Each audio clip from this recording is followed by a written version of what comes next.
Bonjour mon frère, ma soeur africain, vous qui m'écoutez à ce moment-ci. Je suis content d'amener ce message à votre niveau. Ce message c'est pour le monde entier, mais spécialement je vais le diriger vers mon continent africain. Sans me présenter, vous savez que je suis africain. De nos jours, je ne voulais plus me spécialiser parce que Afrique c'est Afrique. Afrique, mon continent. C'est ton continent aussi, il faut dire mon continent en bas, mon frère. Parce que nous devons être solides, nous devons être unis afin que nous puissions aussi réussir en tant qu'Africains.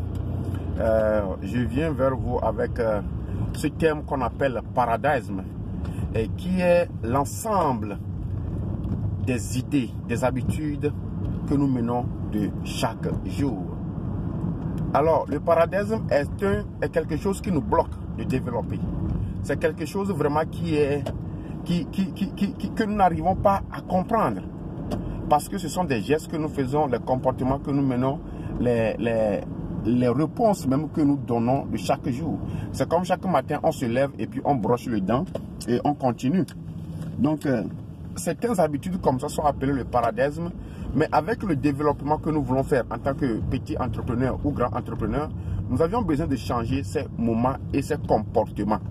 Alors, je viens vers vous ce matin pour vous dire que, en tant qu'Africains, le développement est nécessaire et indispensable pour nous aujourd'hui. Mais ceci ne sera possible qu'à travers le changement de mentalité. Il faut que nos mentalités changent et que nous sachions que nous ne pouvons pas évoluer seuls, mais nous allons évoluer dans l'ensemble. Alors, je vois sur la page de certains frères et sœurs, dans le commentaire des vidéos de certaines personnes, certains autres frères qui viennent les décourager, qui viennent empoisonner leurs idées. Je vous prie de stopper ce genre de trucs. Parce que si même vous voyez qu'un frère a entamé un business, quelque chose qui peut avoir des obstacles, il faut aller mollo pour l'informer. Surtout ceux qui transforment les idées des gens en politique.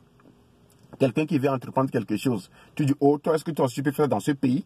Et est-ce que ceux du Nord peuvent te libérer? Est-ce que ceux du Sud vont te laisser faire? Non. Non. De nos jours, le business et l'entrepreneuriat, ils ont plus... l'ampleur est mondiale. Ce n'est plus une ampleur locale. Avec l'Internet, on peut s'évader, on peut faire tout ce qu'on veut aujourd'hui. Et puis tu peux promouvoir ton produit un peu partout, le service un peu partout. Alors, je veux que nous ayons une idée unique. Parce que nos colonies nous ont vraiment trompés et ils ont mis le ciseau tout au milieu de nous. On dit que lui est du Nord, lui est du Sud. Et tout cela, c'était pour eux d'avoir l'objet et d'avoir un moyen de nous piller. Parce que nous n'avions pas un langage commun et c'est à travers le langage qu'on arrive à se comprendre. Dans mon pays, nous avions beaucoup de dialectes. J'espère que si tu es africain, c'est la même chose chez toi aussi. Alors, même par exemple, quand vous rentrez au Cameroun, on a Cameroun du Nord parle anglais ou bien français, l'autre parle français. Donc, le même pays est divisé en deux. Nos langues ne sont pas les mêmes. Et avec ça, on s'oppose. Mais je veux, en tant que nous, entrepreneurs, si nous voulons évoluer, nous devons bannir le Nord et le Sud dans nos business. Oui, mes chers amis, bannissons le Nord et le Sud. Parce que le problème est que nous ne connaissons pas l'importance des uns des autres lorsqu'on est ensemble. C'est lorsqu'on sort qu'on va reconnaître l'importance. Si quelqu'un dans ton pays qui veut entreprendre quelque chose, qu'il est de la partie au pouvoir ou bien de l'opposition, c'est pas ça qui concerne son idée. Il est vrai, nous savions que dans nos villages, dans nos pays, le gouvernement des fois bloque certaines structures de pouvoir développer. Parce qu'ils ont peur que s'il lui prend, ou bien si lui se développe, il va faire la popularité. Mais je ne pense pas que nous allons arrêter nos pensées là-bas.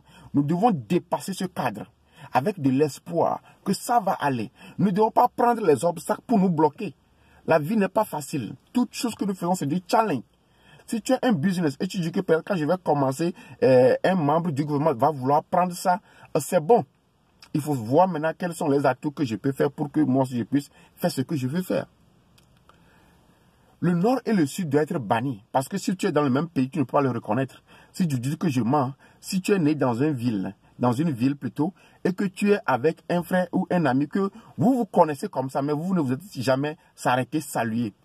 Quand vous rentrez dans une autre ville du même pays, vous allez vous saluer, vous allez vous embrasser. Et quand on vous demande, vous allez dire que c'est mon frère. C'est ainsi que si tu es ivoirien, tu es burkinabé, tu es centrafricain, vous vous rencontrez par exemple en France, le centrafricain va devenir l'ami du Camerounais. Tous les Africains à l'extérieur, on s'appelle frères et sœurs. Mais c'est lorsque vous retournez dans vos villages que vous ne vous reconnaissez plus. Nous sommes importants les uns les autres et nous devons cesser de semer la division au milieu de nous. Africains, ensemble, nous pouvons réussir. Je reconnais qu'il y a des problèmes sur nos terrains, il y a des problèmes dans nos pays, mais nous ne devons pas les porter à haut. Nous devons avoir la foi et marcher avec notre foi pour que nous aussi nous puissions trouver de la voie. Dans la forêt, il y a le lion et puis il y a aussi la souris. Que le Seigneur nous bénisse et que nous puissions évoluer en tant qu'entrepreneurs. Que nos idées ne soient pas bloquées par nos pensées. Arrêtons nous devons nous déprogrammer. On était programmé sur certaines choses avec la peur. Déprogrammons-nous. Soyez bénis. Ici c'est Castlelight, changement de pensée. Si vous avez aimé, faites-moi le savoir.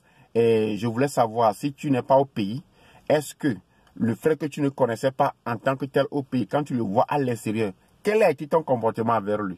Soyez bénis. Ciao, ciao.